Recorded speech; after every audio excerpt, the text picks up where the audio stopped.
नमस्कार दोस्तों, स्वागत है हमारे YouTube चैनल दित्य एकेडमी में। और आज की क्लास दोस्तों बहुत ही इंपॉर्टेंट है क्योंकि हमारी परीक्षा जो है 15 तारीख से, अभी जो 15 मार्च से स्टार्ट हो रही है, 15 से 18 के बीच में जो परीक्षा स्टार्ट हो रही है अभी हमारी ट्रिपल सी की, उसमें कुछ महत्वपूर्ण क्वेश्चन जो है वो आपके लिए मैं आज लेकर आया हूं। इसमें 30 ऐसे क्वेश्चंस जो अधिकतर हमारे ट्रिपल सी के एग्जाम में पूछे जाते हैं। तो इसके लिए आपको वीडियो पूरा देखना होगा और सभी क्वेश्चंस को आप अपने नोटबुक में नोट कर लीजिएगा और अच्छे से उसको समझ लीजिएगा। और मैं हर एक क्वेश्चन को आपको आंसर करके इसमें दिखाऊंगा ताकि आपको समझने में सभी चीजों की आसानी हो। तो चलिए वीडियो को हम शुरू करते हैं और आशा करते हैं कि 2024 के मार्च वाली परीक्षा में आप सभी सफल हो। चलिए वीडियो को हम स्टार्ट करें। तो यहां पर देखिए, जो पहला हमारा जो क्वेश्चन है वो पूछा गया था कि यूपीआई की देखरेख कौन करता है। तो यूपीआई की देखरेख करता है कौन करता है, तो यहां पे हम आंसर करें तो यूपीआई की देखरेख, यूपीआई को भारत के भुगतान नियामक national payments corporation of India यानी एनपीसीआई ने तैयार किया है। किसने तैयार किया है? एनपीसीआई ने। तो इसके लिए हम लोग जो ये फर्स्ट क्वेश्चन का जो आंसर है वो एनपीसीआई में लगाएंगे। और नेक्स्ट इसी तरह से हमारे क्वेश्चन की अगर हम बात करें तो नेक्स्ट क्वेश्चन कह रहा है कि निम्नलिखित में से कौन सा लिब्रे ऑफिस स्प्रेडशीट का एक्सटेंशन नाम है। तो हम यहां पे देखें तो जब हम फाइल को सेव करते हैं तो फाइल किस एक्सटेंशन नेम में सेव होती है, तो हम इसको करके देखते हैं दोस्तों। यहां पर आप लिब्रे ऑफिस को ओपन करोगे और लिब्रे ऑफिस को ओपन करने के बाद यहां पर स्प्रेडशीट को ओपन करेंगे और यहां देखेंगे हम फाइल मेनू पे जाके इसको सेव करते हैं। तो सेव करने के लिए फाइल मेनू पे गए और सेव किया। तो सेव मैंने यहां पे फाइल नंबर दिया, यहां पर 11 नंबर, और इसे सेव कर दिया। लोकेशन दी है मैंने डेस्कटॉप 11 नंबर की, और यहां आप देख सकते हैं 11 नंबर मेरी जो फाइल है वो सेव हो गई है। यहां पर आप इसकी प्रॉपर्टी पे चलोगे तो यहां पे आप देख सकते हैं कि जो ये फाइल सेव हुई है वो .ods में सेव हुई है। तो स्प्रेडशीट की फाइल किस में सेव होगी? ods में सेव होगी। ठीक है, तो इसका जो आंसर होगा वो क्या होगा? .ods। इसी तरह से हम नेक्स्ट क्वेश्चन की तरफ चलें तो नेक्स्ट क्वेश्चन है, निम्नलिखित में से लिब्रे ऑफिस राइटर के ड्रॉप डाउन मेनू में अधिकतम फाउंट आकार कितना होता है। तो ये भी क्वेश्चन लिब्रे ऑफिस से आया हुआ है। तो राइटर में हम देखें, राइटर की बात कर रहे हैं तो हम राइटर को पहले ओपन कर लेते हैं। तो यहां हम वापस से लिब्रे ऑफिस पे चलेंगे और राइटर को ओपन करेंगे। ठीक है, तो लिब्रे ऑफिस ओपन करें और इसके साथ मैंने यहाँ पे राइटर को ओपन किया। तो ये राइटर है। ओपन करने के बाद इसमें देखेंगे कि जो अभी जो बाय डिफॉल्ट है वो 12 है और इसमें मैक्सिमम पूछ रहा है। तो मैक्सिमम कितना आ रहा है? 96 आ रहा है। इसमें कितना? 96। तो आप देखेंगे कि इसका जो आंसर होगा वो क्या होगा? 96 होगा दोस्तों। ठीक है, तो लिब्रे ऑफिस राइटर के ड्रॉप डाउन मेनू में अधिकतम फाउंट आकार कितना होता है, तो आपका ये 96 होगा। इसी तरह से नेक्स्ट क्वेश्चन की तरफ हम पढ़ें तो उसमें निम्नलिखित में से किसके किसके द्वारा मुद्रित अक्षरों को पढ़ा जा सकता है। तो देखिए इसका जो आंसर होगा वो OCR होगा। क्या होगा? OCR होगा। क्यों होगा इसकी वजह मैं बताता हूं। क्योंकि OCR जो है, OCR सॉफ्टवेयर आर्टिफिशियल इंटेलिजेंसी पर काम करते हैं। OCR के द्वारा आप किसी भी प्रकार के हाथ से लिखे डॉक्यूमेंट्स, अखबार को आसानी से टेक्स्ट में कन्वर्ट कर सकते हैं। आसान भाषा में OCR एक ऐसी तकनीकी है जिसका इस्तेमाल करके आप किसी भी प्रकार के डॉक्यूमेंट्स को लाइट स्क्रीन की मदद से एडिट करके करने योग्य बना सकते हैं। ठीक है, तो इसका आंसर क्या होगा? OCR होगा और ये एक प्रकार की इनपुट डिवाइस होती है। ठीक है, नेक्स्ट क्वेश्चन में चलें। नेक्स्ट क्वेश्चन जो कह रहा है कि निम्नलिखित में से किसमें न्यूनतम भौतिक दस्तावेजों की आवश्यकता होती है और संग्रहित दस्तावेज डिजिटल रूप से मान्य होते हैं। ठीक है, तो यहां हम समझ लेते हैं थोड़ा पहले इस क्वेश्चन में आंसर को। डिजी लॉकर, ठीक है, डिजी लॉकर आप इसका उपयोग शैक्षिक प्रमाण पत्र, जन्म प्रमाण पत्र, पैन कार्ड, आधार कार्ड, पासपोर्ट और मतदाता पहचान पत्र जैसे महत्वपूर्ण आधिकारिक दस्तावेजों को अपने मोबाइल फोन पर संग्रहित करने के लिए कर सकते हैं। आप वेब ब्राउजर के मदद से आप यहाँ डिजी लॉकर गवर्नमेंट की इसकी वेबसाइट पे जाकर के आप साइन इन कर लीजिए और यहां से आप अपना डिजी लॉकर इस्तेमाल कर पाएंगे। तो इसका आंसर क्या होगा? Digi locker. तो इसी तरह से नेक्स्ट क्वेश्चन देखें हम। नेक्स्ट क्वेश्चन में विंडोज 10 में स्क्रीन के दाईं ओर का वह क्षेत्र जो विंडो कुंजी को दबाने पर खुलता है। आप सभी विंडो बटन का प्रयोग करते हैं कीबोर्ड से और विंडो वन टाइम प्रेस करने के बाद ओपन होती है कुछ इस तरह की स्क्रीन। आप देखिए, ये मैं आपकी स्क्रीन पे लेके आ रहा हूं। तो विंडोज की जब आप बटन को प्रेस करते हैं तो कुछ इस तरह का आपको इंटरफेस देखने को मिलता है। इसी तरह से विंडोज 10 में भी कुछ इस तरह के इंटरफेस देखने को मिलते हैं। ये सब क्या है?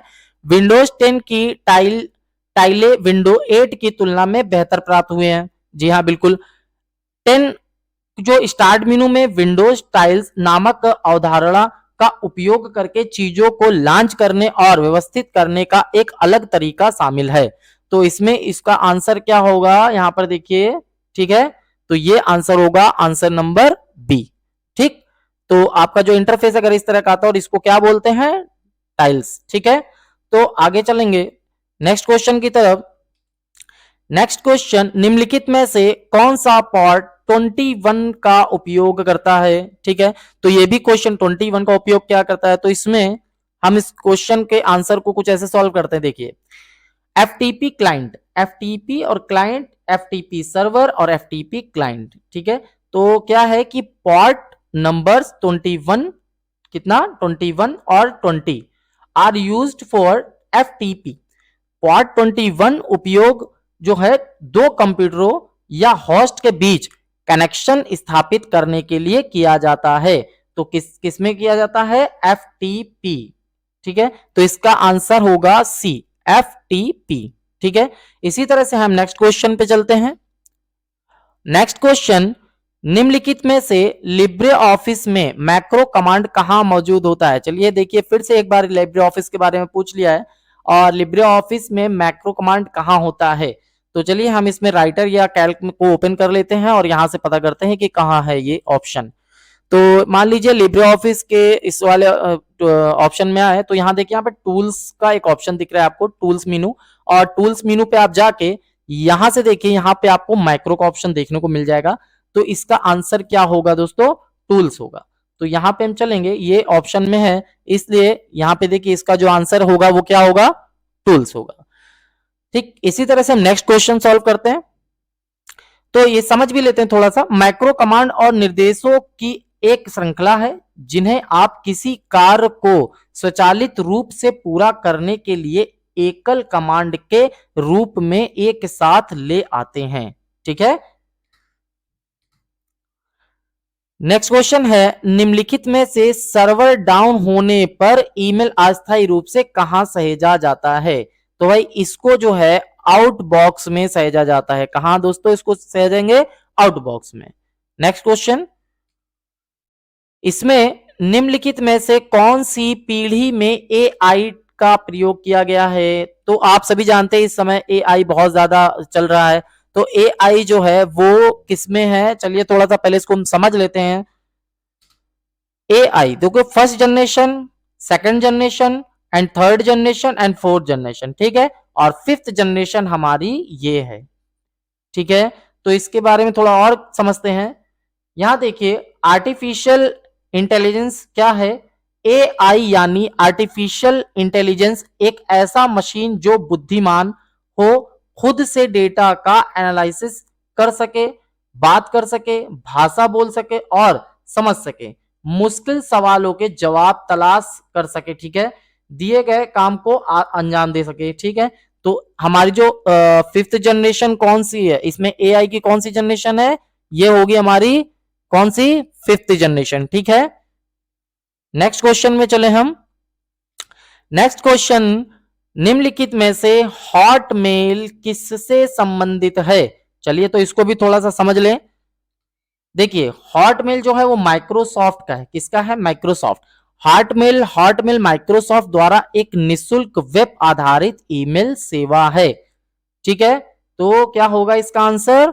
हॉटमेल किसका होगा? माइक्रोसॉफ्ट का होगा। किसका? माइक्रोसॉफ्ट का। नेक्स्ट क्वेश्चन पे चले हम।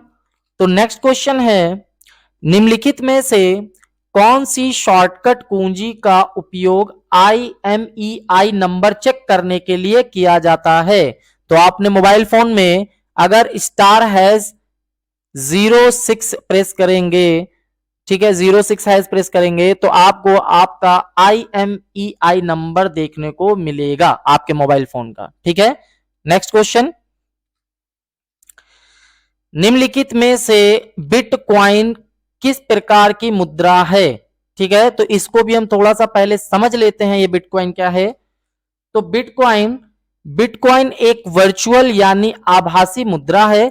आभासी मतलब कि अन्य मुद्रा की तरह इसका कोई भौतिक स्वरूप नहीं है, या एक डिजिटल करेंसी है। कैसी करेंसी है? डिजिटल करेंसी है। तो इसका आंसर क्या होगा? ए, डिजिटल करेंसी। नेक्स्ट क्वेश्चन,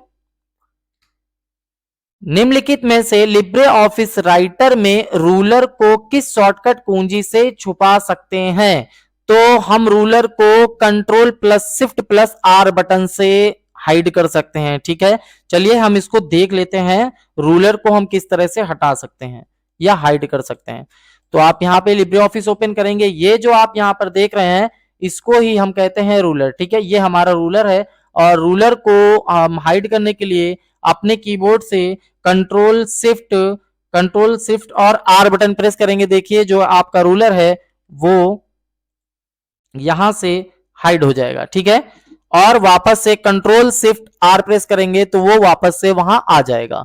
तो जो इसका आंसर है वो क्या होगा? Ctrl+Shift+R।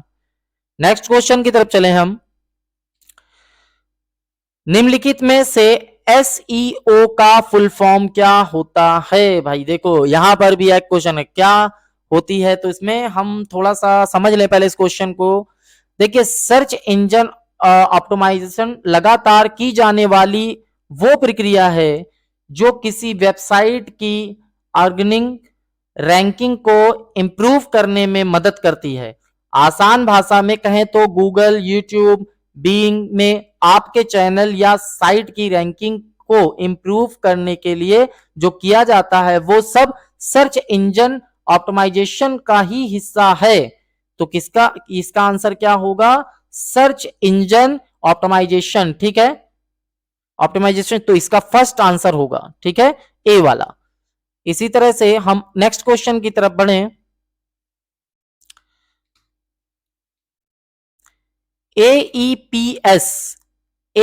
एईपीएस में आधार की कॉपी बार बार स्कैन करना होता है। तो पहले हम इसको थोड़ा सा समझ लें। एईपीएस का फुल फॉर्म आधार इनेबल्ड पेमेंट होता है, पेमेंट सिस्टम है। आधार सक्षम भुगतान प्रणाली एईपीएस इस प्रकार की भुगतान प्रणाली है जो विशिष्ट पहचान संख्या पर आधारित है, या आधार कार्ड धारक को आधार आधारित प्रमाणीकरण के माध्यम से वित्तीय लेन देन करने में मदद करता है। ठीक है, तो इसमें पूछ रहा है एईपीएस में आधार की कॉपी बार बार स्कैन करना होता है। नहीं, ये आंसर में होगा फॉल्स। ठीक है, बी इसका सही आंसर होगा। नेक्स्ट क्वेश्चन है 17 नंबर का, QR कोड एक प्रकार का 3D बार कोड है? जी नहीं, ये 2D है। ठीक है, यह दुनिया का सबसे ज्यादा इस्तेमाल होने वाला 2D बार कोड, ठीक है, 2D होता है। B false. ठीक है, नेक्स्ट क्वेश्चन में लिब्रे ऑफिस इंप्रेस में हम डिलीट कुंजी दबाकर स्लाइड डिलीट कर सकते हैं? जी हाँ, बिल्कुल कर सकते हैं, इसका आंसर होगा ट्रू। ठीक है, आप लिब्रे ऑफिस के इंप्रेस में जाकर के, मैं आपको दिखा दूं, लिब्रे ऑफिस ओपन करेंगे एक बार, और ओपन करने के बाद यहां से आप इंप्रेस को ओपन करेंगे, और अगर हम यहां से स्लाइड को ले लेते हैं, और स्लाइड लेने के बाद आप देखिए अगर मैं ये वाला डिलीट करना चाहूं तो आप यहां से डिलीट स्लाइड पे क्लिक करेंगे, या फिर आप अपनी बटन से कीबोर्ड से डिलीट बटन जैसे ही प्रेस करेंगे देखिए स्लाइड जो है वो डिलीट हो गई। तो आप इसका जो आंसर होगा वो क्या होगा? सही होगा। ठीक है, डिलीट कर सकते हैं। नेक्स्ट क्वेश्चन में नेविगेटर को दिखाने पर छुपाने के लिए F5 कुंजी का इस्तेमाल किया जाता है। जी हाँ, बिल्कुल सही आंसर है। आप जब प्रेजेंटेशन देते हैं F5 कुंजी, तो यहां से समझ लें थोड़ा, F5 कुंजी दबाने से पहली स्लाइड से स्लाइड शो शुरू होता है। वर्तमान स्लाइड से स्लाइड शो शुरू करने के लिए F शिफ्ट के साथ F5 बटन प्रेस करेंगे। ठीक है, नेक्स्ट क्वेश्चन, इसमें इंटरनेट बैंकिंग का उपयोग करने के लिए दो प्रकार के पासवर्ड की आवश्यकता होती है। जी हाँ, ये नेट बैंकिंग की बात कर रहे हैं, तो इसमें देखिए, इसमें आप देखिए एक लॉगिन पासवर्ड होता है और एक प्रोफाइल पासवर्ड होता है। ठीक है, तो एक लॉगिन पासवर्ड और दूसरा प्रोफाइल पासवर्ड। लॉगिन पासवर्ड से आप इंटरनेट बैंकिंग सुविधा का उपयोग कर सकते हैं, जबकि प्रोफाइल पासवर्ड का उपयोग नेट बैंकिंग प्रोफाइल में परिवर्तन करने या विवरण तक पहुंचने के लिए किया जाता है। ठीक है, तो इंटरनेट बैंकिंग का उपयोग करने के लिए दो प्रकार के पासवर्ड की आवश्यकता होती है। जी हाँ, बिल्कुल सही आंसर है। इसको बी नंबर हम इसका सही आंसर करेंगे। नेक्स्ट हमारा है, नेक्स्ट क्वेश्चन, कोई भी आपके डिजी लॉकर में दस्तावेजों को साझा कर सकता है। तो हम समझ लें डिजी लॉकर क्या है पहले। तो डिजी लॉकर, जो डिजी लॉकर है, डिजिटल इंडिया कार्यक्रम के तहत भारत सरकार द्वारा एक पहल है। इसका उद्देश्य पेपरलेस सिस्टम बनाना है। ठीक है, पेपरलेस सिस्टम बनाना और एजेंसियों के बीच में ई दस्तावेजों के आदान प्रदान को सक्षम करना है। ठीक है, तो बिल्कुल सही आंसर होगा इसका क्वेश्चन का 21 का बी। ठीक है, नेक्स्ट क्वेश्चन में application software, application software system software को चलाने के लिए प्लेटफॉर्म प्रदान करता है। तो इस क्वेश्चन को थोड़ा सा समझिए दोस्तों, इसको अभी यहां सॉल्व कर रहा हूं। तो यहां पे देखिए, जो एप्लीकेशन सॉफ्टवेयर सिस्टम सॉफ्टवेयर को चलाने के लिए प्लेटफॉर्म प्रदान करता है, जी नहीं, सिस्टम सॉफ्टवेयर एप्लीकेशन को चलाने के लिए, सिस्टम सॉफ्टवेयर एप्लीकेशन सॉफ्टवेयर को चलाने के लिए प्लेटफॉर्म प्रदान करता है, ना कि एप्लीकेशन सिस्टम को चलाने के लिए। ठीक, तो एप्लीकेशन सॉफ्टवेयर सिस्टम सॉफ्टवेयर पर कार्य करता है, ना कि सिस्टम सॉफ्टवेयर एप्लीकेशन पे। ठीक है, तो इसके लिए ये जो आंसर होगा प्लेटफॉर्म प्रदान करता है, जी नहीं, ये आंसर जो है वो गलत होगा। ठीक है, 22 का ये बी वाला आंसर सही होगा। नेक्स्ट की अगर हम बात करें, तो नेक्स्ट क्वेश्चन में क्लिपबोर्ड का मतलब क्या है। ठीक है, तो क्लिपबोर्ड आप देखते हैं कि इस तरह से आप देखिए, फाइल मेनू और होम मेनू। यहाँ पे जब आप होम मेनू पे क्लिक, होम टैब पे क्लिक करते हैं, तो आप देखेंगे कि यहाँ पे क्लिपबोर्ड नाम का एक ऑप्शन आएगा, जिसमें आपको कट कॉपी का ऑप्शन देखने को मिल रहा है। तो कट और कॉपी किए हुए टेक्स्ट को टेम्परेरी स्टोर करता है। तो इसका आंसर क्या होगा, ए वाला होगा। ठीक है, नेक्स्ट क्वेश्चन, नेक्स्ट क्वेश्चन में प्रथम पीढ़ी के कंप्यूटर में स्टोरेज के लिए प्रयोग किया गया था। ठीक है, तो इसमें क्या प्रयोग किया गया था, मैग्नेटिक ड्रम। देखिए, ये है आपका ड्रम मेमोरी, एक चुंबकीय डेटा भंडारण उपकरण था, जिसका आविष्कार गुस्ताव तौसेक ने सन 1932 में ऑस्ट्रेलिया में किया था। ठीक है, तो इसका आंसर क्या होगा ना, मैग्नेटिक ड्रम। नेक्स्ट क्वेश्चन की बात करें अगर हम, तो नेक्स्ट क्वेश्चन में रैम का उपयोग करते हैं। तो रैम का उपयोग करते हैं, तो पहले हम समझ लेते हैं रैम को थोड़ा सा। रैम की full form random access memory है, जो कि कंप्यूटर की प्राइमरी मेमोरी होती है। यह हार्डवेयर एलिमेंट है जिसका उपयोग सीपीयू द्वारा डाटा को, प्रोग्राम को स्टोर करने के लिए किया जाता है। इसमें किसी भी डाटा और प्रोग्राम को कितनी भी बार पढ़कर डिलीट किया जा सकता है, पढ़कर डिलीट किया जा सकता है। तो इसका आंसर क्या होगा, लिखने और पढ़ने दोनों में। ठीक है, नेक्स्ट क्वेश्चन है 26 का, आईएफएससी का पूर्ण रूप क्या है। आईएफएससी का पूर्ण रूप क्या है, तो यहां पे हम समझ ले थोड़ा। IFSC Indian financial system code होता है, जिसका हिंदी में मतलब भारतीय वित्तीय प्रणाली कोड होता है। एक 11 डिजिट का कोड होता है। इसे किसी बैंक की किसी विशिष्ट शाखा की पहचान संख्या के तौर पर बनाया जाता है। तो इसका आंसर क्या होगा, इंडियन फाइनेंशियल सिस्टम कोड। ठीक है, आईएफएससी का। नेक्स्ट क्वेश्चन है, टेबल में कॉलम बढ़ाने का तरीका क्या है। तो टेबल में बढ़ाने का तरीका क्या है, तो सबसे पहले हम इस क्वेश्चन को आंसर करने से पहले हम पहले एक टेबल बना लेते हैं और टेबल बनाने के बाद उसको कैसे बढ़ाते हैं वो हम आपको बताते हैं। तो आप यहां से वर्ड ओपन कर लेंगे। देखिए माइक्रोसॉफ्ट वर्ड ओपन करने के बाद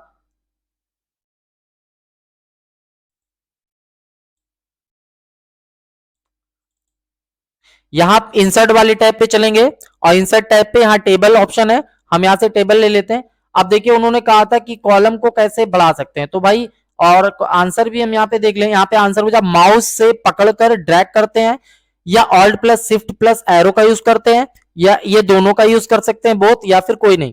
तो हम यहाँ देखें कि जब ये टेबल बनाया तो यहां से आप माउस की सहायता से लेफ्ट बटन माउस की प्रेस करके और इसके कॉलम के साइज को बढ़ा सकते हो। तो इधर वाली कॉलम मेरी बड़ी हो गई और इधर की कॉलम मेरी जो है वो छोटी रह गई है। तो इसका जो राइट आंसर होगा वो क्या होगा, माउस से पकड़कर ड्रैग कर सकते हैं। ठीक है, माउस से पकड़ के ड्रैग कर सकते हैं। ये 27 नंबर का आंसर। नेक्स्ट क्वेश्चन है, निम्नलिखित में से कौन सी शॉर्टकट कुंजी लिब्रे ऑफिस कैल्क को बंद करने के लिए है। ठीक है, तो इसका आंसर है कंट्रोल प्लस डब्ल्यू। तो देखिए हम यहां से लिब्रे ऑफिस से कैल्क वाले कैल्क को ओपन करते हैं। यहां से आप लिब्रे ऑफिस को ओपन करेंगे और लिब्रे ऑफिस ओपन होने के बाद यहां से हम कैल्क ओपन करेंगे और हम जब कीबोर्ड से कंट्रोल के साथ डब्ल्यू प्रेस करेंगे तो देखिए वो शीट जो है वो बंद हो गई है। ठीक है, तो जो इसका आंसर होगा वो क्या होगा, control plus W. Next question है 29 का, what does sum if functions do. तो सम फंक्शन का प्रयोग जो है वो हम किसके लिए करते हैं, adds up cells value based on a conditions. तो और इसके बाद नेक्स्ट है adds all numbers in a range of cells. नहीं, ये भी नहीं हो सकता क्योंकि नंबर्स इन रेंज तो नहीं। हम क्या करते हैं, वैल्यू क्या करते हैं, add up cell values based on a conditions. ठीक है, तो ये वाला मेरा जो आंसर है फर्स्ट वाला वो हमारा सही होगा। तो नेक्स्ट क्वेश्चन में पूछ रहा है लिब्रे ऑफिस में वर्ड प्रोसेसिंग क्या है। तो भाई लिब्रे ऑफिस में सभी जानते हैं, अभी यहाँ राइटर में हम लिखने का कार्य करते हैं, इम्प्रेस में प्रेजेंटेशन बनाते हैं और कैल्क में भी तो हम कैलकुलेशन करते हैं। ठीक है, और तो इसका जो राइट आंसर होगा वो क्या होगा, राइटर होगा। ठीक है, 30 नंबर क्वेश्चन का आंसर होगा डी।